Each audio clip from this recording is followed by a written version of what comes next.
så prøver vi igen. Min mor hun kom lige ind.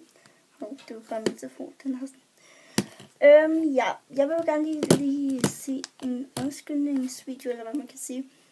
Jeg lagde lige en lille video op her i dag af min kat, fra da vi næsten lige havde fået hende.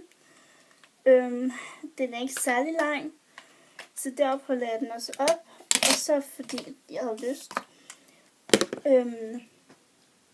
Jeg lagde den op.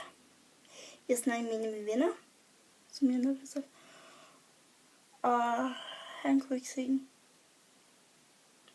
Hvad fanden sker der? Hvad sker der? Hallo? Altså. Og jeg kan se den. Den er ude. Men der er ikke nogen, der kan se den. Det er fucking mærkeligt. Altså vildt mærkeligt. Så nu prøver jeg at lægge den her video op. Og så må vi se, hvad der sker. Hej!